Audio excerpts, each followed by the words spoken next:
تو یاد رکھو جب کانوں میں سننے کی صلاحیت محدود, ناک میں سونگھنے کی صلاحیت محدود, آنکھوں میں دیکھنے کی صلاحیت محدود, تو یہ دنیا میں کون سا پاگل سائنسدان ایسا پیدا ہو گیا جو کہے کہ دماغ میں سوچنے اور ہماری مشینوں میں تحقیق کی صلاحیت محدود نہیں ہے, ہم فرشتوں کو بھی ریسرچ کر کے بتا سکتے ہیں کہ وہ ہیں یا نہیں ہے. بھائی نہیں ہے, آپ کی بھی ایک دائرہ ہے, اس سے آگے آپ ترقی نہیں کر سکتے, اس سے آگے آپ بڑھ ہی نہیں سکتے ہیں. تو اس سے آگے آپ سائنس کی دنیا میں بات ہی نہیں کر سکتے کہ یہ ہے یا نہیں.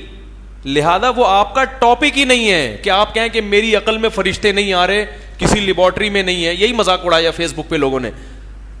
کون سی لیبارٹری ہے جس نے آج تک کسی فرشتے کو ٹریس کیا ہو؟ یہ فرشتہ نیوٹن کی سمجھ میں کیوں نہیں آیا؟ ایڈیسن نے بلب ایجاد کر لیا, فرشتہ کیوں نہیں نظر آیا؟ ابے بھائی ایڈیسن, وہ کیا نام تھا اس کا, ایڈیسن ہی تھا نا, وہ بلب کو ایجاد کر کے آپ یہ کیوں نہیں کہ اس کو موبائل فون کیوں نہیں سمجھ میں آیا ایڈیسن کے؟ جو چیزیں تحقیق میں آ سکتی ہیں وہاں تک وہ نہیں پہنچا, تو جو چیزیں انسان کی عقل کے دائرہ کار میں آتی نہیں ہے وہاں تک کیسے پہنچے گا وہ؟ کیا ہو گیا؟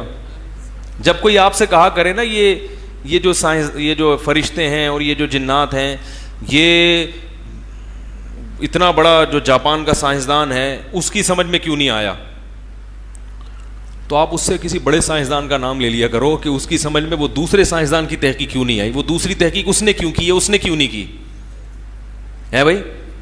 تو جو چیزیں قابل تحقیق ہیں وہ بھی ہر ایک سائنسدان کی سمجھ میں نہیں آتی.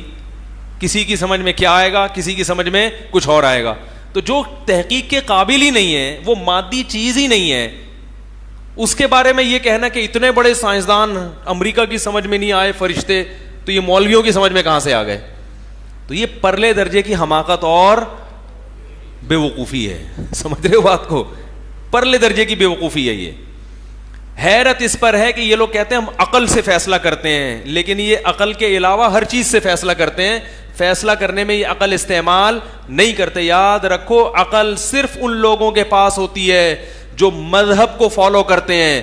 کسی بڑے سے بڑے فنٹر کو میرے سامنے بٹھا دے, میں بڑے دعوے نہیں کر رہا, 2 منٹ میں انشاءاللہ بتا دوں گا کہ ان میں عقل کے علاوہ دنیا کی ہر چیز ہے ان کے دماغ میں. یہ صرف دعوے ہیں. جیسے ویمن رائٹس پہ دعوے ہیں نا, عورت کی آزادی, مقصد ہے عورت کا بیڑا غرق, تو ایسے ہی یہ دعوے کرتے ہیں ہم عقل کو مانتے ہیں, ہم عقل کو مانتے ہیں, ہم مولویوں کی طرح بے عقلی کی باتیں نہیں کرتے. اصل بات یہ کہ عقل کے علاوہ دنیا کی ہر چیز کو مانتے ہیں, یہ عقل ہی کو نہیں مانتے.